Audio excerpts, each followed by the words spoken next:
கிறிஸ்துவுக்குள்ளான அன்பின் வாழ்த்துக்கள் தெரிவித்துக் கொள்கிறேன். ஸோ இப்போ நம்ம ஒரு 3 பார்ட்டு முடிச்சுட்டு இயேசு கிறிஸ்துவின் 2ஆம் வருகை 4ஆம் பகுதிக்குள் நம்ம கடந்து செல்ல இருக்கிறோம்.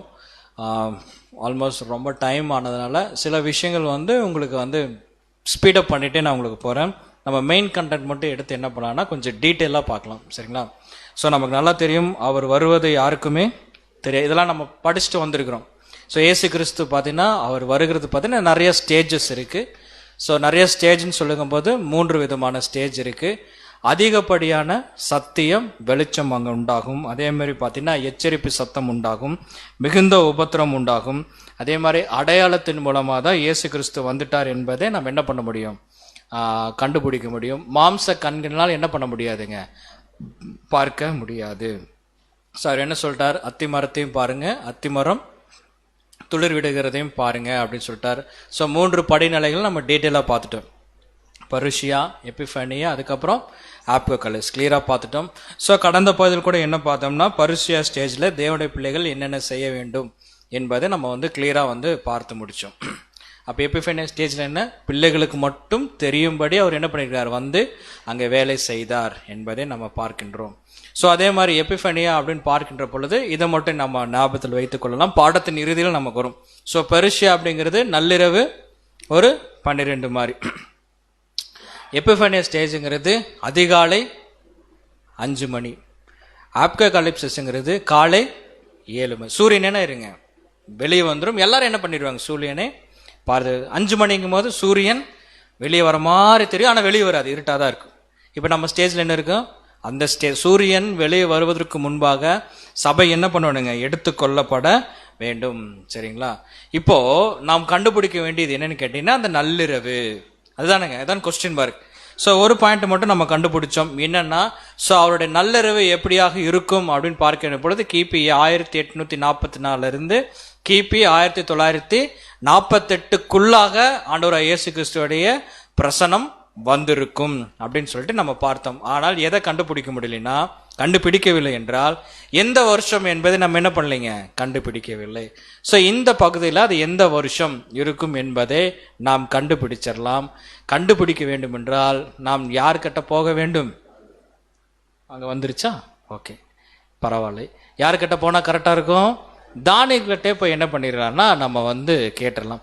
காரணம் என்னன்னா இயேசு கிறிஸ்துவின் முதலாம் வருகையும் எங்க தான் ரெக்கார்ட் ஆயிருந்துச்சுங்க, 70 வார தீர்க்க தரிசனம் பார்த்தோம்ல, தானியல்ல தான் ரெக்கார்ட் ஆயிருந்துச்சு. 70 வார தீர்க்க தரிசனமாக போயிடுச்சு, ஓகே. ஸோ 70 வார தீர்க்க தரிசனம், சரிங்களா? 69, அதுக்கப்புறம் அந்த வாரம் ஒரு வாரத்தில் பாதி நாள் சென்றவுடன் கிறிஸ்மஸ் சப்ஜெக்ட்ல நம்ம என்ன பண்ணியிருப்போம், கிளியரா நம்ம பார்த்துருப்போம். இப்போ 2ஆம் வருகை குறிச்சும் எங்க தான் கிளியரா கொடுக்கப்பட்டிருக்கு அப்படின்னு பார்த்தீங்கன்னா தானியேல்ல தான் கொடுக்கப்பட்டிருக்கு. இயேசு கிறிஸ்துவே மத்தேயு 24ஆம் அதிகாரத்திலே கிளியரா ஒரு பாயிண்ட் ஓபன் பண்ணார். என்ன ஓபன் பண்ணார், பாலாக்கும் அருவருப்பு சொன்னாருங்களா, வாசிக்கிறவன் சிந்திக்க கடவன். ஏற்கனவே இது யார் சொல்லியிருக்கிறா, தானியேல் சொல்லியிருக்கிறானே அப்படின்னு சொல்லிட்டு ஒரு கால்குலேஷன் கூட நம்ம ஒரு இயர் கூட நம்ம படித்தோம், 1290 நாள். ஞாபகப்படுத்திக் கொள்ளும்படியாக அன்புடன் கேட்டுக்கொள்கிறேன். இப்ப வசனம் மீண்டும் வாசிக்கலாம் பாருங்க. தானியேல் 12ஆம் அதிகாரம் 1ஆம் வசனம். தானியேல் 12ஆம் அதிகாரம் 1ஆம் வசனம். உன் ஜனத்தின் புத்திரருக்காக நிற்கிற பெரிய அதிபதியாகிய மிகாயேல் அக்காலத்திலே எழும்புவான். யாதொரு ஜாதியாரும் தோன்றினது முதல் அக்காலம் மட்டும் உண்டாகிறாத ஆபத்து காலம் வரும். அக்காலத்திலே புஸ்தகத்தில் எழுதியிருக்கிறவர்களாக காணப்படுகிற உன் ஜனங்கள் அனைவரும் விடுவிக்கப்படுவார்கள். அப்போ புஸ்தகத்துல என்ன பண்ணிருக்காருன்னா ஏதோ ஒரு விஷயம் எழுதப்பட்டிருக்கு. அவர் என்ன சொல்றாருன்னா அந்த புஸ்தகத்தில் எழுதப்பட்டவர்கள் அனைவரும் என்ன பண்ணுவாங்க, விடுவிக்கப்படுவார்கள் அப்படின்னு சொல்றார்.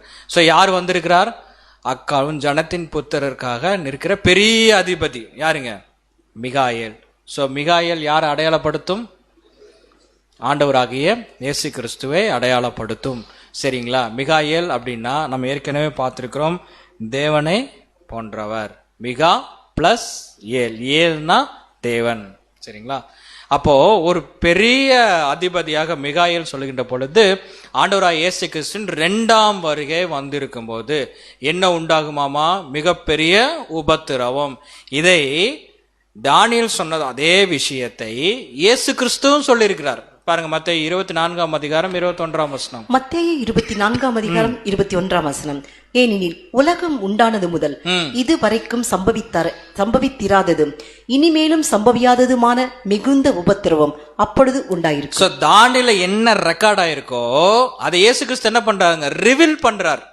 ஏற்கனவே தானியேல் சொல்லியிருக்காருப்பா, 2ஆம் வருகையில் நான் வந்த பின்னாடி பூமிக்கு எப்படி இருக்கும், ஒரு மிகுந்த உபத்திரம் உண்டாகும் அப்படின்னு சொல்லி தானியேல்ல சொல்லப்பட்டுச்சு பாத்தீங்களா. அதேவே இயேசு கிறிஸ்து மத்தேயு 24ஆம் அதிகாரத்தில் சொல்றாரு. சீஷர்கள் போய் கேட்கறாங்களா, உங்கள் வருகைக்கும் உலகத்தின் முடிவுக்கு அடையாளம் சொல்லுங்க அப்படின்னு. ஓகே ரைட்டுங்களா. அப்ப சேம் அது என்ன பண்ணார், லிங்க் பண்ணிக்கிட்டே வரார்.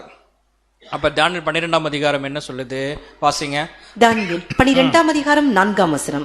தானியேலாகிய நீயோவென்றால் முடிவு காலம் மட்டும் இந்த வார்த்தைகளை புதை பொருளாக வைத்து இந்த புஸ்தகத்தை முத்திரை போடு. என்ன சொல்லிட்டாருன்னா, தானியேல் இந்த புஸ்தகம் என்ன பண்ணு, நான் சொன்ன விஷயத்துல புஸ்தகத்தை எழுதி இந்த புஸ்தகத்தை என்ன பண்ணு, முத்திரை போடு. அப்படின்னு என்னது, க்ளோஸ் பண்ணு, சீல் பண்ணு, யாரும் படிக்க கூடாது. என்ன பண்ணிரு, க்ளோஸ் பண்ணிரு. ஓகே.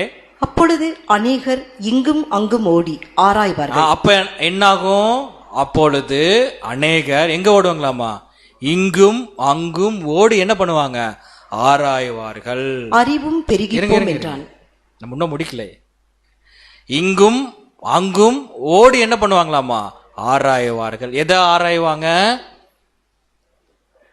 எதை ஆராய்வாங்க, எங்க ஓடி போலான்னா இல்ல, அப்ப வெளியே ஓடி போயிடும். எதை ஆராய்வாங்க அப்படின்னா சத்தியத்தை.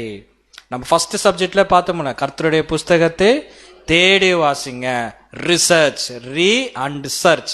சகோதரர் சொல்லியிருப்பேன், மீண்டும் மீண்டும் என்ன பண்ணுங்க, சர்ச் பண்ணி படிங்க. இங்கும் அங்கும் ஓடி என்ன பண்ணுவாங்க, ஆராய்வார்கள். அப்ப என்ன ஆகுமாமா, அறிவும் பெருகி போகும். அப்ப அந்த காலப்பகுதியில் எதுவும் பெருகி போயிருமாமா, அறிவும் பெருகி போகும். கிளியரா சொல்லிட்டார். சரி, இங்கு அங்கு ஓடி ஆராய்வார்கள்ல, அவங்கள என்ன சொல்லி இருக்கு, தானியேல் 12ஆம் அதிகாரம் 3ஆம் வசனம் வாசிப்போம். தானியேல் 12ஆம் அதிகாரம் 3ஆம் வசனம். ஞானவான்கள் ஆகாய மண்டலத்தின் ஒளியைப் போலவும் அநேகரை நீதிக்கு உட்படுத்துகிறவர்கள் நட்சத்திரங்களைப் போலவும் என்றென்றைக்கும் உள்ள சதா காலங்களிலும் பிரகாசம். அவர் சொல்றாரு பாருங்க, அது யாரு ஓடி ஓடி ஆராய்வாங்கன்னா, அது யாருன்னு பாத்தீங்கன்னா ஞானவான்கள். அவங்க என்ன பண்ணுவாங்களாமா, ஆகாய மண்டலத்தின் ஒளியை போலவும். ஆகாய மண்டலத்தில் ஒளி எது, ஸ்டார்ஸ். அநேகரை நீதிக்குட்படுத்துறவர்கள் எப்படிங்களாமா, நட்சத்திரங்களை போல என்றென்றைக்கும் உள்ள சதா காலங்களில் என்ன பண்ணுவாங்க, பிரகாசிப்பார்கள். They are the real super stars. யாருங்க, 1,44,000 பேர் தான் இந்த உலகத்தோடைய ரியல் சூப்பர் ஸ்டார்ஸ். சரிங்களா. ஆனா இங்க நிறைய பேர் சுத்திக்கிட்டு இருப்பாங்க, அதெல்லாம் டூப்ளிகேட். ஒரிஜினல் யாருங்க, தேவனுடைய பிள்ளைகள், ஞானவான்கள். கிளியரா சொல்லிட்டு அவங்க என்ன பண்ணுவாங்களாமா, இங்கும் அங்கும் ஓடி என்ன பண்ணுவாங்க, ஆராய்வார்கள். இப்ப உங்ககிட்ட கேட்கிற கேள்விதான் மீண்டும் கேட்கிறேன், பாடம் பெருசுனால. இப்ப அந்த ஞானவான்கள் யாரு, நம்ம தான். அப்ப நம்ம தான் யாரு, சூப்பர் ஸ்டார்ஸ்.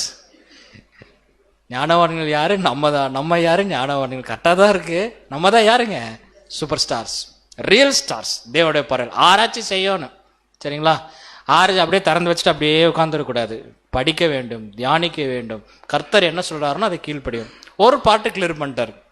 அடுத்தது என்ன சொல்றாருன்னா, அறிவு பெருகி போவோம் அந்த காலப்பகுதியில். எனக்கு முத்திரை போட வச்சிட்டாருல, ஓப்பன் பண்ணும் போது, ஓப்பன் பண்ற காலத்துல அறிவுல என்ன பண்ணுமாமா, பெருகி போகுமாமா. அப்படி என்றால் நீங்க இப்ப ஹிஸ்டரி எடுத்துங்க. ஆபிரகாம், நல்லா புரிஞ்சுங்க, ஆபிரகாம் டிராவல் பண்றதுக்கு எதை யூஸ் பண்ணார், ஆபிரகாம் தான், வேற யாரும் இல்ல. அவர் எங்க இருக்கிறாரு கேட்டுக்கிறீங்களா, ஆபிரகாமின், ஈசாக்கின், யாக்கோபு தேவன்லாம் முற்பிதாக்கள் இருக்கிறாருங்க. ஆபிரகாம் டிராவல் பண்றதுக்கு என்ன யூஸ் பண்ணிருப்பாருங்க, ஒட்டகம், கழுதை, அவ்வளவுதானே. கால்நடை என்ன பண்ணுவாங்க, போவாங்க. சரி விடுங்க. அப்புறம் மோசே என்ன யூஸ் பண்ணார் டிராவல் பண்றதுக்கு, மோசே அவரு என்னதான் நடந்து போவார். அதிகபட்சம் கழுதையில போயிருப்பார், இடத்துல போயிருக்கலாம், ஒட்டகத்துல போயிருக்கலாம். சரி மோசே விட்டுருங்க. ராஜாக்கள் காலப்பகுதியில் என்ன யூஸ் பண்ணாங்க, குதிரைகள். சரி 4000 வருஷம் முடிஞ்சிருச்சு. இப்ப யார் வராருன்னு பாத்தீங்கன்னா நம்முடைய ஆண்டவர் ஆகிய இயேசு கிறிஸ்து என்ன பண்ணாரு, பிறந்துட்டார். அவர் என்ன பண்ணார் டிராவலுக்கு, அவர் ஏதோ ஏரோப்ளைன், ஜெட்டு பிளைன் ஏதாச்சும் எடுத்தாரா, காரு, ஒரு மாருதி 800 அந்த மாதிரி எடுத்தாரா. அவர் என்ன பண்ணாருங்க, நடந்து தான் போனாங்க. சீஷர்கள் என்ன பண்ணாங்க? நடந்தோம். கிட்டத்தட்ட எத்தனை வருஷம் முடிஞ்சிருச்சுங்க? 4000 வருஷம் முடிஞ்சிருச்சு. அதுக்கப்புறம் இயேசு கிறிஸ்து வந்து போயிட்டார், அது ஒரு 1000 வருஷம் முடிஞ்சிருச்சு. 5000 வருஷம் பக்கம் முடிஞ்சிருச்சு. டிராவலிங்ல எதுவுமே இல்லை. சரி, இத்தனை வருஷம் என்ன யூஸ் பண்ணாங்க? ஒன்று இப்போ இருட்டில் படிக்க வேணும்னா எது யூஸ் பண்ணுவாங்க? என்னதுங்க? விளக்கு தான். ஏதாச்சும் லைட்டு, பல்பு, குண்டு பல்பு, ஜீரோ வாட்ச் ஏதாச்சும் இருக்குதா? எதுவுமே கிடையாது. அப்போ இந்த இன்வென்ஷன்லாம் எப்போ கண்டுபிடிக்கப்பட்டுச்சு? அறிவு பெருகி போகும் காலம். யார் வந்தா பெருகி போகுமாமா? அவர் வரணும், வர வேண்டியவர் வரணும். வந்துச்சுன்னா அப்பப்போ என்ன ஆகுங்க? கொஞ்சம் பெருகி போகும். தெரியுங்களா? கிபி 1820க்கு அப்புறம் தான் எல்லா விதமான இன்வென்ஷனும் என்னாச்சு தெரியுங்களா? இந்த உலகத்துல பெருகி போச்சு. உதாரணத்துக்கு போடுற பாருங்க, 1868 எது கண்டுபிடிச்சாங்க? Type writing. தெரியுங்களா? இதுதான் பேசிக். இன்னைக்கு வேற என்ன வச்சு, இன்னைக்கு செல்போன்ல இப்படி ஸ்வைப் பண்ணாலே வந்துடுது. ஆனாலும் அந்த ஸ்வைப் பண்றதுக்கு அந்த லெட்டர்ஸ் இருக்கு பாத்தீங்களா? அது எடுத்தோன்னே ஏபிசிடிலேயே இருக்கும். சரிங்களா? அது கியூல இருந்து ஸ்டார்ட் ஆகும். கன்ஃபார்மா தெரியல. ஓகே ஓகே, கியூ சொல்லி என்ன கன்ஃபார்மா சொல்லணும்ல, கியூல இருந்து ஸ்டார்ட் ஆகும் அப்படின்னு பார்க்கின்ற பொழுது அது டைப் எப்ப கண்டுபிடிச்சாங்க? 1800. அது வேற அப்பர் லோயர் என்னமோ இருக்குது. சரிங்களா? நமக்கு எதுவும் தெரியாது. பட் இருந்தாலும் அது டைப்பிங் ஒரு கலை. இன்னைக்கு வரைக்கும் என்ன பண்ணிருக்கிறாங்க? யூஸ் பண்ணிருக்கிறாங்க. அடுத்தது ஒன்று கண்டுபிடிச்சா பாருங்க, 1876. என்னது? இதை பார்த்து கண்டுபிடிக்க முடியலையா? டெலிஃபோன். சரிங்களா? எடுத்துட்டு ஹலோ அப்படின்னு சொல்லும் போது, ஹலோங்கிறது யாருங்க? அவருடைய ஒய்ஃபு. கண்டுபிடிச்சவருடைய ஒய்ஃப். இதை பேர் என்னதுங்க? ஹலோ. அவருக்கு என்ன பேசுன்னு தெரியல, அவர் பேரை சொல்லிட்டாரு. இன்னைக்கு அவரோட ஒய்ஃப் நம்ம என்ன பண்ணிருக்கிறோம்? ஹலோ ஹலோ ஹலோன்னு என்ன பண்ணிருக்கிறோம்? இன்வென்ஷன். எப்ப கண்டுபிடிச்சோம்? 1876. சரிங்களா? இதெல்லாம் பாருங்க, இதெல்லாம் அறிவு என்ன ஆயிட்டுருங்க? பெருகி போ. அப்போ நீங்க நல்லா யோசிச்சு பாருங்க. நடுராத்திரி 1844 இருந்து 1948 என்ன இருக்குங்க? இயேசு கிறிஸ்து வந்த மாதிரி இருக்கு. இயர் ஒன்னும் கண்டுபிடிக்கல. நீங்க அப்படியே பாருங்க, 1902 என்ன கண்டுபிடிச்சாங்க? இது என்னன்னு தெரியுங்களா? யாராச்சும் கண்டுபிடிக்கிறீங்களான்னு பார்ப்போம். ஆனா சொன்னா யாரும் நம்ப மாட்டீங்க. ஆனா அதுதான் உண்மை. என்ன? பில்டிங்கா? தேங்க்யூ பிரதர் சப்போர்ட் பண்ணதுக்கு. கம்ப்யூட்டர். கம்ப்யூட்டர் தெரியுங்களா? கண்டுபிடிச்சாங்க. அதுக்கப்புறம் பாத்தீங்கன்னா அச்சு கண்டுபிடிச்சாங்க. 1821 என்ன கண்டுபிடிச்சாங்க பாத்தீங்கன்னா என்னதுங்க? பல்பு. அவர் கண்டுபிடிச்ச பேர் என்னது? Thomas Alva Edison. சரிங்களா? அவர் தான் கண்டுபிடிச்சார். அவர் டம்மின்னு கூப்பிடுவாங்க. அவர் காது கேட்காது. தெரியுங்களா? அவருக்கு காது கேட்காது. You are fit for nothing அப்படின்னு ஸ்கூல்ல இருந்து அனுப்பிச்சு விட்டாங்க. ஆனா அவர் என்ன பண்ணிட்டாருங்க? அவங்க அம்மா கூப்பிட்டு, நீ உன்னை யார் ஃபிட் ஃபார் நத்திங்? நீ தான் உலகத்துக்கு என்ன கொடுக்க போற? வெளிச்சத்தை கொடுக்க போறேன்னு சொல்லிட்டு அவர் என்ன பண்ணிட்டாருன்னா கண்டுபிடிச்சிட்டார். அது ஹிஸ்டரி வேற. 1821 தாமஸ் ஆல்வா எடிசன் என்ன பண்ணாருன்னு பாத்தீங்கன்னா பல்ப் என்ன பண்ணாருங்க? கண்டுபிடிச்சார். இன்னைக்கெல்லாம் பல்பு பாருங்க. இன்னைக்கு பல்ப் இல்லாம இருக்க முடியுமா? எல்லாமே எல்லாமே இவர்தான். அதுக்கப்புறம் என்ன கண்டுபிடிச்சாங்க? 1920 பாத்தீங்கன்னா என்னது? இந்த ரேடியோ. இந்த ரேடியோ வந்த பின்னாடி தான் எல்லா சாத்தானும் வந்துச்சு. டிவி, அப்புறம் எல்லாம் இந்த அலைவரிசை எல்லாம் பூரா வந்துச்சு. ஆனா இன்வென்ஷன் என்ன இருந்துச்சுங்க? எல்லாமே பெருகி போச்சு. நீங்க எல்லாம் யோசிச்சு பாருங்க. ஒரு 1800க்கு முன்னாடி கூட என்ன இல்லைங்க? இந்த மாதிரி இன்வென்ஷன் இல்லை. டைப் இப்ப யோசிச்சு பாருங்க. டைப் ரைட்டிங், பிரிண்ட் போடுறதுக்கு, பேசிக்கலாம். பாத்தீங்களா? பேசிக்கலாம். இருட்டு இல்லை, விளக்கு ஊத்த வேண்டியதில்லை, லைட் வந்துருச்சு. அப்படியே அந்த வேர்ல்டு வந்து ஒரு மாடர்ன் நோக்கி என்ன பார்த்தீங்கன்னா அப்படியே கன்வெர்ட் ஆகுது. அப்படியே சரி, இது மட்டும் தான் கன்வெர்ட் ஆகுதுன்னு பாத்தீங்கன்னா, இவங்களுக்கு ஒரு லக்ஸூரியஸான ஒரு டிராவல்னா அந்த காலத்துல இதுதான். என்னதுங்க? ஒட்டகம், மாட்டு வண்டி. இதெல்லாம் பெரிய பண்ணையார் வீட்டில், ஜமீன்தார் வீட்டில் தான் இருக்கும். எல்லாம் ரிச் பீப்புள் தான் இது வச்சிருப்பாங்க. இது வச்சிருப்பாங்க. இன்னைக்கு பாருங்க, இது அப்படியே போய் 1800க்கு அப்புறம் உங்களுக்கு தெரியுங்களா? 1800 போய் கூகுள் அடிச்சிங்களா, இட்ஸ் எ இன்வென்ஷன் செஞ்சுரி அப்படின்னு அங்கே சொல்லப்பட்டிருக்கும். அநேக இன்வென்ஷன் வந்து என்ன பண்ணியிருக்காங்கன்னா கண்டுபிடிச்சிருக்கேன். இன்னைக்கு பாருங்க எப்படி இன்னைக்கு இன்வென்ஷன் எப்படி இருக்கு? இன்னைக்கு இந்த மாதிரி வந்துருச்சு. கார் அது மாதிரி நிறைய வந்திருக்கு. ஏடி ஏஎஸ்ங்கிறாங்க, எஃப்டி பிஎஸ்ங்கிறாங்க. ஒன்றும் புரிய மாட்டேங்குது. அது என்னன்னா, கார்ல ஏறி உட்காந்துட்டு மேப்பை போட்டுட்டு நான் இந்த இடத்துக்கு போக வேண்டும் சொல்லிட்டு நீங்க செட் பண்ணிட்டு நீங்கள் ரிலாக்ஸாக கால் நீட்டிட்டு படுத்திட்டீங்கன்னா போதும், இல்லைன்னா புக்கு படிச்சுட்டு இருந்தீங்கன்னா போதும். அது பாட்டுக்கு என்ன பண்ணிடுங்க, கார் பாட்டுக்கு என்ன பண்ணிடுங்க, அதே போய் அங்கேயே போய் எந்த இடத்துல நம்ம டெஸ்டினேஷன் போட்டிருக்கிறோமோ அந்த டெஸ்டினேஷனில் போய் அது என்ன ஆயிருன்னு பார்த்தீங்கன்னா ஸ்டாப் ஆயிரும். நாம் எதுவுமே செய்ய வேண்டிய அவசியம் இல்லை. அது இந்தியாவுக்கெல்லாம் வராது, அதெல்லாம் பல நூற்றாண்டாகும். ஆனால் ஃபாரின்ல என்ன பண்ணிருக்கிறாங்க, இன்னும் ஓட்டிக்கொண்டு இருக்கிறாங்க. இன்னைக்கு இந்தியாவில் எப்படி வந்திருக்கு அப்படின்னு பார்த்தீங்கன்னா இன்னைக்கு அட்வான்ஸ்ட் வந்துருச்சு. இன்னைக்கு கார் முன்னாடி போயிட்டு இருக்கு அப்படின்னா கொஞ்சம் இடிக்கிற மாதிரி வந்துச்சுன்னா நம்ம பிரேக் அப்ளை பண்ண வேண்டியதில்லை, அதே ஆட்டோமேட்டிக்காக என்ன பண்ணுதுங்க, பிரேக் அப்ளை பண்ணுது. லைட்டை தூங்கிருச்சுன்னா அது அலாரம் கொடுக்குது, தூங்கிட்ட எந்திரி அப்படின்னு. இல்லைன்னா ஒரேடியாக என்ன பண்ணிடுவேன், தூங்கிடுவேன்னா அலாரம் கொடுக்குது அது. அப்போ எல்லா விதமான டெக்னாலஜி என்ன ஆச்சுன்னு பார்த்தீங்கன்னா வந்துருச்சு. அதே மாதிரி பாருங்க, இது என்னன்னு கண்டுபிடிங்க, கண்டுபிடிக்கிறவங்களுக்கு ஒரு பரிசு உண்டு. 5 ஸ்டார் ஹோட்டல் தானே, ட்ரெயினா, ஃப்ளைட்டு, சரிங்களா, இது என்னதுங்க, ஃப்ளைட்டு. அவ்வளோ லக்ஸூரியஸாக வந்துருச்சு. நான் இப்போ இதெல்லாம் நம்ம பிரதர்ஸ் இப்போ ஒரு 10 வருஷத்துக்கு முன்னாடி எடுத்த ஃபோட்டோ. இன்றைக்கெல்லாம் உள்ளே டபுள் டக்கர் ஃப்ளைட்டெல்லாம் பார்த்தீங்கன்னா ஏர்பஸ் 380ங்கிறாங்க. உள்ளே டபுள் டக்கர், உள்ளே ஸ்விம்மிங் பூல் இருக்குதாமா, உள்ளே சினிமா பார்த்துக்கிறாங்க, உள்ளே என்ன பண்ணிக்கிறாங்க, படுத்து தூங்கிக்கிறாங்க. எப்படி தான் படுத்து தூங்குறாங்களேன்னு தெரியல. ஃப்ளைட்டில் போகிறவங்களுக்கு அது கீழே விழுகுமானே ஒரு பயம் இருக்கும். பட் இருந்தாலும் என்ன பண்ணா லைஃப் என்ன பண்ணுறாங்க, ரொம்ப சொஃபஸ்டிகேட்டடாக என்ஜாய் பண்ணுறாங்க. பாருங்க, அறிவு பெருகி போச்சு. டெலிஃபோன் கண்டுபிடிச்சு அதுக்கப்புறம் என்ன வந்துருச்சுங்க, ஒரு காலத்தில் இந்த என்ன இந்த நோக்கியாவா இது என்னமோ சொல்லுவாங்க, அதை எடுத்து பேக்கெட்டில் போட்டு அந்த ஏரியல் மட்டும் பேக்கெட்டில் நீட்டிட்டு இருந்துச்சுன்னா ஒரு பெருமை. அது ஏரியல் மட்டும் பார்த்தா நீட்டிட்டு இருக்கும். அப்புறம் அந்த பேஜர்லாம் யூஸ் பண்ணிட்டு இருந்தாங்க. அந்த மாதிரி ஒரு காலங்கள் போய் இப்போ எல்லாரும் என்ன கொண்டு வந்துட்டாங்க, டச் ஸ்க்ரீன். எவ்வளோ ஒரு டெக்னாலஜி என்ன ஆயிடுச்சுங்க, பெருகிருச்சு.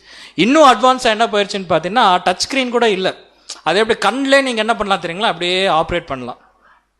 இன்னைக்கு அதெல்லாம் போய் இன்னைக்கு அதிகமாக டெக்னாலஜியாக இன்னைக்கு என்ன வந்துருச்சுங்க, ஆர்டிஃபிஷியல் இன்டெலிஜென்ஸ். இன்னைக்கு உலகை அது என்ன பண்ணிருங்க, ஆட்கொண்டு இருக்கு. ஒன்று கண்டுபிடிச்சாங்க, கூகுளில் முடிஞ்சது. 1.5 லட்சம் பேர்த்துக்கு என்ன பண்ணிட்டாங்க, வேலையை விட்டு இதுக்கு போய் எல்லாம் போய் என்ன பண்ணுங்க, வீட்டில் உட்காருங்கன்னு சொல்லி உட்கார வச்சுட்டாங்க. இன்னைக்கு ஃபியூச்சரில் இந்த உலகத்தை ஆளுகை செய்கிறது என்னன்னு பார்த்தீங்கன்னா ஆர்டிஃபிஷியல் இன்டெலிஜென்ஸ். நம்மளை மாதிரியே உருவாக்கிடுவாங்க ஒருத்தவங்க. ஆர்டிஃபிஷியல் இன்டெலிஜென்ஸ் எவ்வளோ டேஞ்சர் தெரியுங்களா, அது நம்மளை இப்படி போய் ஜூம் பண்ணிச்சுன்னா நம்ம பிரெயின் என்ன நினைக்குதுன்னு அது என்ன பண்ணிடுங்க, கண்டுபிடிச்சிரும். இப்போ நான் பிரதர்கிட்ட போய் இவர் மேலே எனக்கு பயங்கர கோவம், ஆனால் அவர்கிட்ட போய் என்ன பண்ணுறாருன்னா நடிக்கிறேன், ஸ்தோத்திரம் பிரதர் அப்படின்னு இருக்கு. ஆர்டிஃபிஷியல் இன்டெலிஜென்ஸ் கண்டுபிடிச்சிரும், பாரு என்ன பண்ணிட்டு இருக்கிறாரு, பூரா பொய் அப்படின்னு. மனிதர்களுக்கே அது என்னவாயிரும் தெரியுங்களா, ஏமாற்றுறதா போயிடும். அப்படிதான் இன்னைக்கு என்ன பண்ணிட்டாங்க, ஒரு முகம் அசைவில் இருந்து இவர் எப்படி அசைவார், எப்படி பேசுவார், எல்லாம் என்ன பண்ணிட்டாங்க, கண்டுபிடிச்சிட்டார். இதைத்தான் சொன்னாரு, அறிவு பெருகி போகும். தானியேல் என்ன பண்ணிட்டார், நீ க்ளோஸ் பண்ணு. ஞானவான்கள் என்ன பண்ணுவாங்க, கண்டுபிடிப்பாங்க. ஏதேதோ கண்டுபிடிச்சாங்க எல்லாருமே, ஆனால் ஒன்று மட்டும் கண்டுபிடிக்கலிங்க. என்னது, இயேசு கிறிஸ்து எப்போ வருவார் அப்படின்ட்டு. அப்போ உண்மையான ஞானவான் யாரு, நம்ம தான் கண்டுபிடிச்சிருக்கிறோம். நம்ம கண்டுபிடிப்போம். we are better than thus, அவங்களோட நம்ம பெட்டர். பாருங்க, தானியேல் 12ஆம் அதிகாரம் 5ஆம் வசனம் வாசிப்போம். தானியேல் 12ஆம் அதிகாரம் 5ஆம் வசனம். அப்பொழுது தானியேலாகிய நான் ஆற்றுக்கு இக்கரையில் ஒருவனும் ஆற்றுக்கு அக்கறையில் ஒருவனுமாகிய வேற 2 பேர் நிற்க கண்டேன். பாருங்க, ஆற்றுக்கு இக்கரையில ஒருவரும் அக்கறையில ஒருவரும் இருக்க வேறொரு 2 பேர் நிற்க கண்டேன். அவங்க என்ன சொல்றாங்களாமா, 6ஆம் வசனம் வாசிப்போம். தானியேல் 12ஆம் அதிகாரம் 6ஆம் வசனம். சணல் வஸ்திரம் தரித்தவரும் ஆற்றின் தண்ணீர்களின் மேல் நிற்கிறவருமாகிய புருஷனை ஒருவன் நோக்கி. பாருங்க, 2 பேர் நிக்கிறாங்க. அதில் சணல் வஸ்திரம் தரித்தவர் பிரதான ஆசாரியர் யாருன்னு பாத்தீங்கன்னா நம்முடைய ஆண்டவராகிய இயேசு கிறிஸ்து, சரிங்களா. சணல் வஸ்திரம் தரித்தவரும் ஆற்றின் தண்ணீர்கள் மேல் நிற்கிறவுமாக புருஷனை ஒருவன் நோக்கி என்ன சொல்றார், இந்த ஆச்சரியமானவைகளின் முடிவு வர எவ்வளவு காலம் செல்லும் என்று சொல்றாரு. இந்த ஆச்சரியமான முடிவு வர எவ்வளவு காலம் செல்லும். ஓகே, எல்லாமே சொல்லிட்டீங்க. ஞானவான்கள் வருவான்னு சொல்லிட்டீங்க, அறிவு பெருகி போகும் சொல்லிட்டீங்க, அவங்க ஆராய்ச்சி பண்ணுவான்னு சொல்லிட்டீங்க, அன்றாட பலி சொல்லிட்டீங்க, எல்லாமே சொல்லிட்டீங்க. எவ்வளவு காலம் செல்லும் அதையும் நீங்க என்ன பண்ணிருங்க, சொல்லிருங்க அப்படின்னு அங்க மிகாயல்கிட்ட கேட்கிறார். மிகாயல் தான் ஒரு அடையாளமா எப்படி நிக்கிறான்னு பார்த்தீங்கன்னா சணல் வஸ்திரம் தரித்தவராய் ஆண்டவராய் இயேசு கிறிஸ்து 2ஆம் வருகையில வரும்போது ஒரு ராஜா பிரதான ஆசாரியர் அந்த நிலைமையில அவர் இருக்கிறார். என்ன சொல்றார், பாருங்க தானியேல் 12ஆம் அதிகாரம் 7ஆம் வசனம். தானியேல் 12ஆம் அதிகாரம் 7ஆம் வசனம். அப்பொழுது சணல் வஸ்திரம் தரித்தவரும் ஆற்றின் தண்ணீர்களின் மேல் நிற்கிறவருமாகிய புருஷன் தம்முடைய வலது கரத்தையும் தம்முடைய இடது கரத்தையும் வானத்துக்கு நேராக ஏறெடுத்து ஒரு காலமும் காலங்களும் அரைக்காலமும் செல்லும் என்றும் பரிசுத்த ஜனங்களின் வல்லமையை சிதறடித்தல் முடிவு பெறும் போதே இவைகள் எல்லாம் நிறைவேறி தீரும் என்றும் என்றென்றைக்கும் ஜீவித்திருக்கிறவர் பேரில் ஆணையிட கேட்டு அவர் மேல பார்த்து தங்கள் கைகளை உயர்த்தவர் சொல்றார். என்ன சொல்றாருன்னா, பாருங்க, வானத்துக்கு நேராக எடுத்து ஒரு காலமும் காலங்களும் அரைக்காலமும் என்ன பண்ணும், செல்லும். தேவனுடைய பிள்ளைகளை சிதறடித்தல், அந்த சித்திரவாய், அந்த ஒரு கடினமான விஷயத்துக்குள்ள போயிட்டு என்ன பண்ணுவாங்க, வருவாங்க அப்படின்னு கிளியரா சொல்றாரு. யார் மேல ஆணையிடுறார், ஜீவித்து இருக்கிற பேரில் ஆணையிட்டு கேட்டேன். அப்புறம் அந்த காலங்கள் நமக்கு தெரியும், மீண்டுமாக அதை படிக்க வேண்டாம். காலங்கள் அரைக்காலம் எவ்வளவுங்க, 3 வருஷம், 1260 நாட்கள் அப்படின்னா 1260 வருஷம். ஆன்டிகிரைஸ்ட் பாடத்தை நம்ம ஞாபகத்தை வைத்துக் கொள்ளலாம், மீண்டும் வேணா ரிவைஸ் பண்ணலாம். அப்போ இது சொல்லிட்டு என்ன சொல்றார், ஓகே அப்போ 1260 வருஷம் செல்லுமா அப்படின்னு கேட்கும் போது இங்கதான் ஒரு க்ளூ அவர் கொடுக்கிறார். என்ன கொடுக்கிறார், தானியேல் 12ஆம் அதிகாரம் 8ஆம் வசனம். தானியேல் 12ஆம் அதிகாரம் 8ஆம் வசனம். நான் அதை கேட்டும் அதன் பொருளை அறியவில்லை. அதை கேட்டு என்ன பண்ணலீங்க, நான் அதை கேட்டு பொருளை யாருக்கு அறியல, தானியேலுக்கு அறியல. ஆகையால் என் ஆண்டவனே இவைகளின் முடிவு என்னமாய் இருக்கும் என்று கேட்டேன். ஆண்டவனே இதோட முடிவு என்னவா இருக்கும் கேட்டேன். அதற்கு அவர் என்ன சொல்றார், அதற்கு அவன், தானியேல் 12ஆம் அதிகாரம் 9ஆம் வசனம். அதற்கு அவன், தானியேலே போகலாம். தானியேல் நீ என்ன பண்ணிரு, போயிரு. அப்ப தானியேல் கூட தெரியல, எல்லாத்தையும் ரிவீல் பண்ண தானியேலுக்கு இயேசு கிறிஸ்து 2ஆம் வருகை என்ன பண்ணலைங்க, தானியேலுக்கு தெரியல. தானியேல் என்ன பண்ணிரு, போயிரு. இந்த வார்த்தைகள் முடிவு காலம் மட்டும் புதை பொருளாக வைக்கப்பட்டும் முத்திரிக்கப்பட்டும் இருக்கும். இந்த வார்த்தை என்ன ஆயிடுச்சுன்னு பண்ணா, சீல்டு பண்ணிரு, இப்ப சீல்டு பண்ணிரு. பின்னாடி யார் வந்து ஆராய்ச்சி பண்ணுவார்கள், யார் அந்த ஞானவான்கள், நம்ம தான். தேங்க்யூ, நம்ம தான் என்ன பண்ண போறோம், ஆராய்ச்சி செய்ய போறோம். பாருங்க தானியேல் 12ஆம் அதிகாரம் 10ஆம் வசனம். தானியேல் 12ஆம் அதிகாரம் 10ஆம் வசனம். அநேகர் சுத்தமும் வெண்மையும் ஆக்கப்பட்டு புடமிடப்பட்டவர்களாய் விளங்குவார்கள். புரிஞ்சு, அநேகர் சத்திய வசனத்தினாலே அவங்க அழுக்குகள் இருந்து நீக்கலாக்கி புடமிடப்படுவார்கள். சரிங்களா, சுத்தமாவாங்க. அவங்ககிட்ட இருந்து அசுத்தம் வெளியே போகும். அசுத்தங்கிறது அவங்க தவறாக கொண்டிருந்த அந்த போதனை, அதெல்லாம் போய் சுத்தமாவாங்க, புடமிடுவாங்க. அப்ப என்ன ஆகும், துன்மார்க்கரோ துன்மார்க்கமாய் நடப்பார்கள். துன்மார்க்கர் ஒருத்தர் இருப்பாங்க, அவங்க துன்மார்க்கத்திலே நடப்பாங்க. துன்மார்க்கரில் ஒருவனும் உணரான், ஞானவான்களோ உணர்ந்து கொள்வார்கள். புரிஞ்சுதுங்களா? நமக்கு என்ன சொல்றாருன்னா, சத்தியத்தை கேட்டு உள்ள வரும்போது என்ன சொல்றாருங்க, ஞானவான்கள். இது யார் மட்டும்தான் உணர்ந்து கொள்வாங்களாமா, ஞானவான் மட்டும் உணர்ந்துக்கலாம். இந்த ஞானவான்களுக்காக மட்டுமே இந்த இயேசு கிறிஸ்துவின் 2ஆம் வருகையை கிளியரா அவர் சொல்றாரு. பாருங்க, யாருக்கு, இந்த ஞானவான்களுக்காக மட்டுமே. பாரு, தானியேல் 12ஆம் அதிகாரம் 10ஆம் வசனம் படிச்சோம். 11ஆம் வசனத்துல என்ன சொல்றாரு பாருங்க, அந்த ஞானவான்கள் பார்த்து, ஞானவான்களே. தானியேல் 12ஆம் அதிகாரம் 11ஆம் வசனம். அன்றாட பலி நீக்கப்பட்டு பாழாக்கும் அருவருப்பு ஸ்தாபிக்கப்படும் காலம் முதல் 1290 நாள் செல்லும். அவர் என்ன சொல்லிட்டாரு, 1290 நாள் செல்லும் அப்படின்னு சொல்லிட்டாரு. அன்றாட பலி நீக்கப்பட்டு, இது போன சப்ஜெக்டே நம்ம பார்த்தோம். ஸோ அன்றாட பலி நீக்கப்படுறது அப்படிங்கிறது எந்த காலப்பதிலிருந்து ஸ்டார்ட் ஆச்சுங்க, கிபி 539 ஸ்டார்ட் ஆச்சு. ஃபர்ஸ்ட் என்ன சொன்னாருன்னா 1260 வருஷம், அதுதான் ஃபர்ஸ்ட் காலங்கள் அரைக்காலம், அதுதான் ஃபர்ஸ்ட். எனக்கு 2 கைகளையும் வான்களுக்கு நேராக உயர்த்தி என்ன பண்ணியிருக்காருங்க, அவரு சொல்லியிருக்காரு. ஸோ இந்த கால்குலேஷன் வந்து நம்ம ஃபர்ஸ்ட் வந்து கிளியர் பண்ணிடலாம். பாரு, கிபி 530 1290 வருஷம். அப்போ அதுவும் சேர்த்து வருது, 1260 சேர்த்து வருது. அப்படி வருகின்ற பொழுது எப்ப முடியுதுங்க, 1829. நல்லா புரிஞ்சுக்கலாம், 1829. 1829 எது பெருசா ப்ரொபகண்டா ஆச்சு, முதல் பாகத்திலே 2ஆம் பாகத்தில் நம்ம பார்த்தோம். எதுங்க, வில்லியம் மில்லருடைய டாக்ட்ரின். அவர் என்ன சொன்னார், ஐரோப்பிய முழுவதும் சொல்லிட்டார். என்ன சொல்லிட்டாருன்னா, ஆண்டவராய் இயேசு கிறிஸ்து 2ஆம் வருகை வந்துரும், the end of the world. நான் உங்களுக்கு பேப்பர் கட்டிங்ஸ் போட்டிருக்கிறோம். 1843 உலகம் என்ன ஆயிரும், முடிஞ்சிரும். யார் வந்துருவா, ஆண்டவராய் இயேசு கிறிஸ்து வந்துருவார் சொல்லிட்டு மிகப்பெரிய ப்ரொபகண்டா பண்ணார். ஆனால் இயேசு கிறிஸ்து வரவில்லை.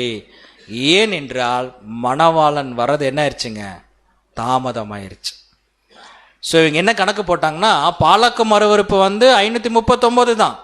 அதுல இருந்து எத்தனை வருஷம் கூட்டினாங்க, 1290 நாட்கள். அதாவது வருஷத்தை கூட்டுகின்ற பொழுது எப்ப வந்துச்சுன்னு பாத்தீங்கன்னா 1829 வந்துருச்சு. இதுக்குள்ளதான் எது முடிஞ்சிருச்சுன்னு பாத்தீங்கன்னா 1260 வருஷம் என்ன ஆயிடுச்சுங்க, முடிஞ்சிருச்சு. அந்த தூதன் அதான சொன்னாரு, சிதறடிக்கப்படும் எல்லாம் முடிஞ்சு, இதுக்குள்ள கஷ்டப்படுவாங்க எல்லாமே முடிஞ்சு, அது போகவும் என்ன ஆகும்னு பாத்தீங்கன்னா சில காலங்கள் செல்லும். அதுதான் என்னன்னு பாத்தீங்கன்னா 1290 வருஷம். இது வெயிட் பண்ணி பார்த்தாங்க. மணவாளன் என்ன பண்ணலைங்க, வரவில்லை. நிறைய பேரும் மரணத்துக்குள்ள சூசைட் பண்ணிட்டாங்க. மரணத்துக்குள்ள எல்லாரும் என்ன பண்ணிட்டாங்க, சூசைட்குள்ள போயிட்டாங்க. அப்படி என்றால் எப்போ வருவார், 1829 இல்லை. வேற ஏதாச்சும் க்ளூ கொடுத்துருக்காருன்னா, க்ளூ கொடுத்துருக்காரு. எல்லாம் படிச்ச வில்லியம் மில்லர் அதை மட்டும் என்ன பண்ணலைங்க, படிச்சாரா இல்லையான்னு தெரியல, அழகா க்ளூ கொடுத்திருக்கார் பாருங்க. தானியேல் 12ஆம் அதிகாரம் 12ஆம் வசனம். தானியேல் 12ஆம் அதிகாரம் 12ஆம் வசனம். 1335 நாள் மட்டும் காத்திருந்து சேருகிறவன் பாக்கியவான். அவர் என்ன க்ளூ கொடுத்தாருன்னா, இல்ல 1290 நாள் தான், ஆனாலும் 1335 நாள் காத்திருந்து சேருகிறவன் என்னதுங்க, பாக்கியவான். அப்ப பாருங்க, ஒரு கால்குலேஷன் போடலாம். பாலாக்கு அருவருப்பு எப்ப ஸ்தாபிக்கப்படுது, கிபி 539.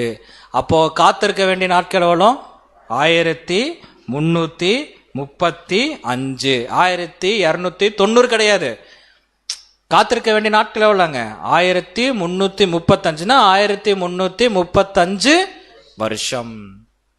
இப்போ 530 இருந்து 1335 ஆட் பண்ணா ஆண்டவராய் இயேசு கிறிஸ்துவோடைய பிரசன்னம் பரிசியா ஸ்டேஜ் என்ன இருங்க வந்துரும். ஆட் பண்ண எவ்வளவு வரும்,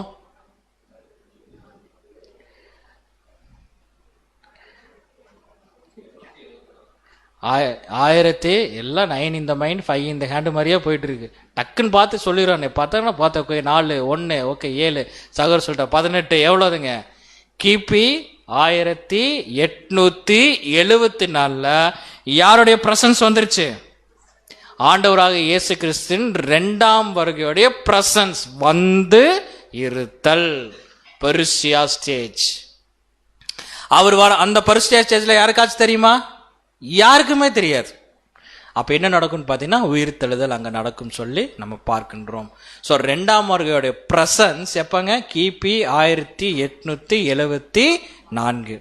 இப்போ என்னாச்சு, இப்போ ஒரு சின்ன மிஸ்டேக் இருக்கும், யாரும் தப்பா நினைச்சுக்காதீங்க. இப்போ எத்தனை வருஷம் ஆச்சுங்க, கிபி 2023. அது ஸ்லைடு போடும்போது 22 இருந்துச்சு சரிங்களா. இப்போ 2023. அப்ப எத்தனை நாட்கள், சாரி எத்தனை வருஷம், 149 வருஷம் கரெக்டுங்களா. ஏன்னா 22 இல்லை, இப்ப என்னதுங்க 23.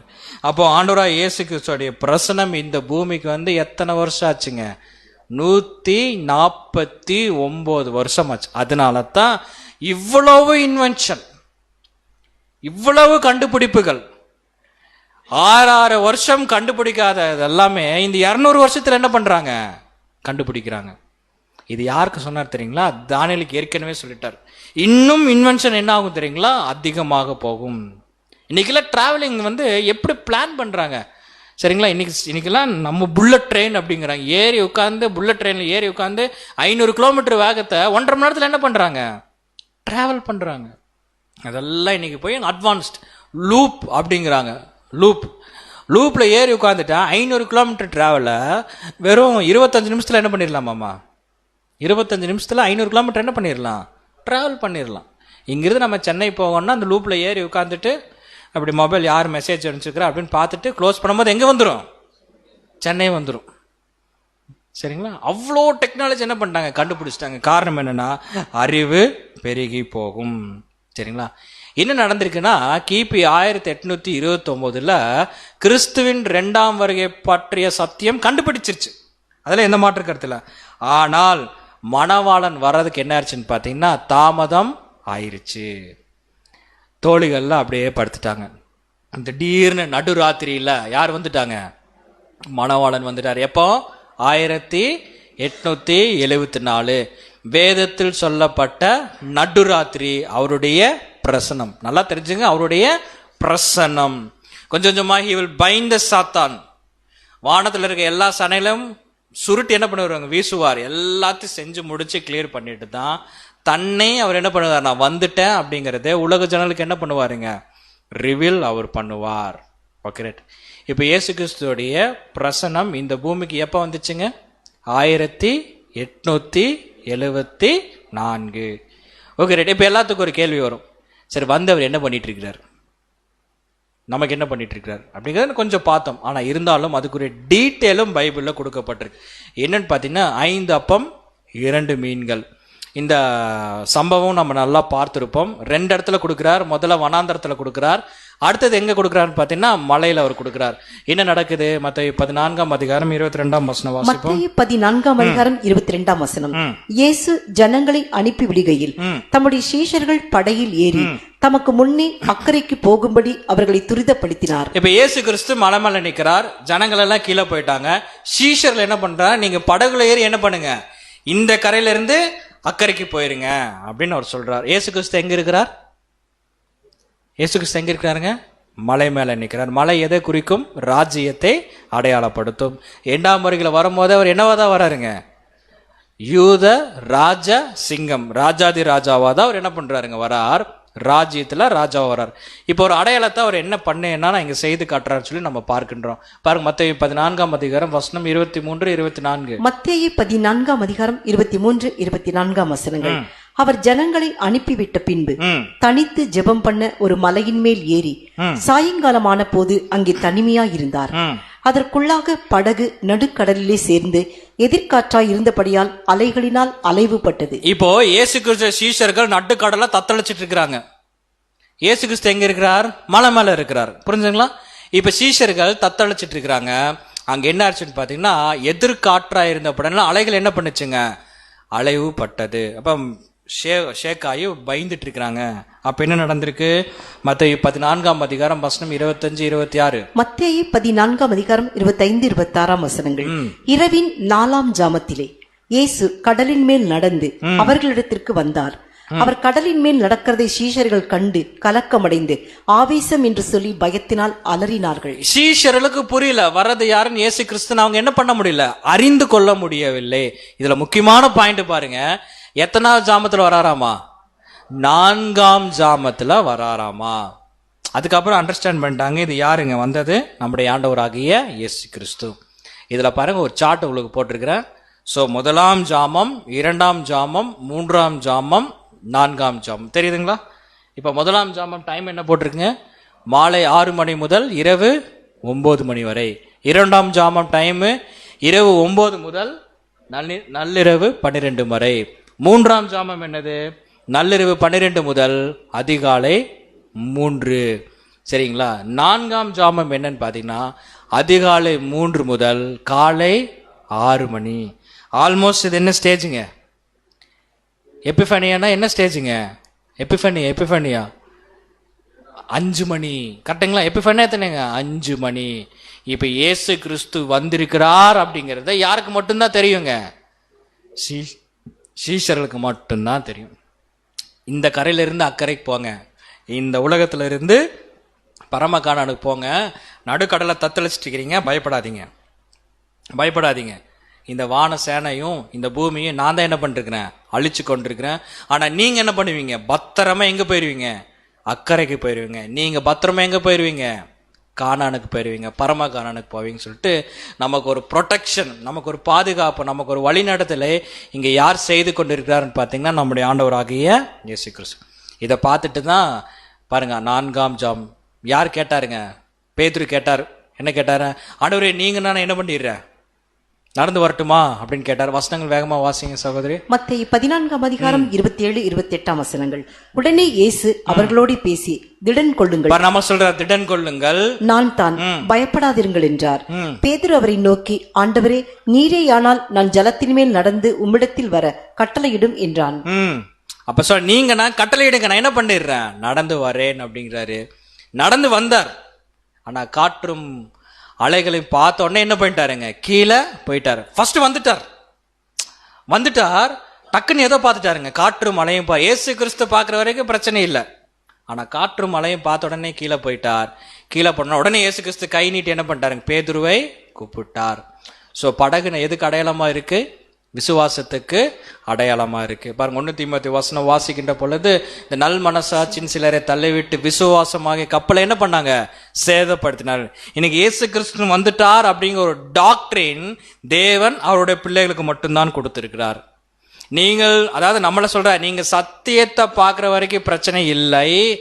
ஆனால் சத்தியத்தை விட்டுட்டு காற்றையும் மழையும் உலகத்தையும் மற்ற காரியங்களையும் பார்த்துட்டோம்னா இந்த விசுவாசத்துல நம்ம நிக்காம சேதமடைஞ்சு எதுக்குள்ள போயிருவோம், தண்ணிக்குள்ள போயிருவோம். தண்ணி எதுக்கு அடையாளம், ஜனங்களுக்குள்ள போய் அவர்கள் நீங்கள் ஒன்றுமில்லாமல் போய்விடுவீர்கள். சரிங்களா? பாருங்க எபேசியர் 4:14 வாசிப்போம். எபேசியர் 4:14 நாம் இனி குழந்தைகளாய் இராமல் மனுஷருடைய சூதும் வஞ்சிக்கிறதற்கு ஏதுவான தந்திரமுள்ள போதகமாகிய பலவித காற்றினாலே அலைகளைப் போல அடிபட்டு அலைகிறவர்களாய் இராமல். இனிமேல் நம்மளை யாரும் ஏமாத்த முடியாது. அந்த எந்த ஒரு காற்றுனாலும் நம்ம என்ன பண்ணக்கூடாது, அடிபட்டு அலையக்கூடாது. நம்ம என்ன சொல்ற பாருங்க, யாக்கோபு 1:6 யாக்கோபு 1:6 ஆனாலும் அவன் எவ்வளவாகிலும் சந்தேகப்படாமல் விசுவாசத்தோடு கேட்க கடவன். சந்தேகப்படுகிறவன் காற்றினால் அடிபட்டு அலைகிற கடலின் அலைக்கு ஒப்பாயிருக்கு. இதுதான் பேதுரு பண்ணிட்டார்.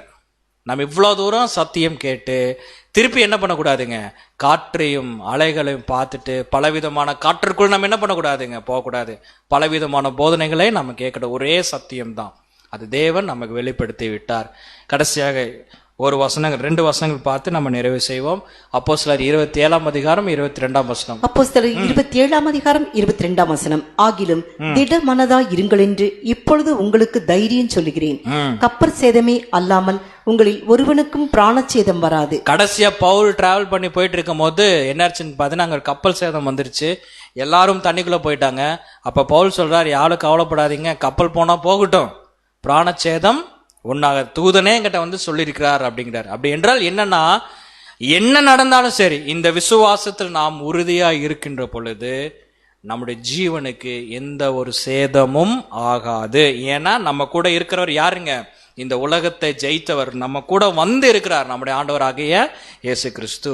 சங்கீதம் 107:28. 107 சங்கீதம் 28. அப்பொழுது தங்கள் ஆபத்திலே அவர்கள் கர்த்தரை நோக்கி கூப்பிடுகிறார்கள், அவர்கள் இக்கட்டுகளுக்கு அவர்களை நீங்களாக்கி விடுவிக்கிறார். தேவனுடைய பிள்ளைகள் இந்த இடுக்கமான சூழ்நிலையில கர்த்தரை நோக்கி கூப்பிடுகின்ற பொழுது அவர் என்ன சொல்றாருன்னா, கொந்தளிப்பை அமர்த்துகிறார், அதன் அலைகளை என்ன பண்றாருங்க, அடக்கிறார். எல்லா விதமான சூழ்நிலைகளையும் தேவன் மாற்ற வல்லமை உள்ளவரா இருக்கிறார். ஆனால் நாம் விசுவாசிக்க வேண்டியது ஒரே விஷயம்தான், இந்த சத்தியம் மட்டும்தான், வேற எதுவுமே கிடையாது.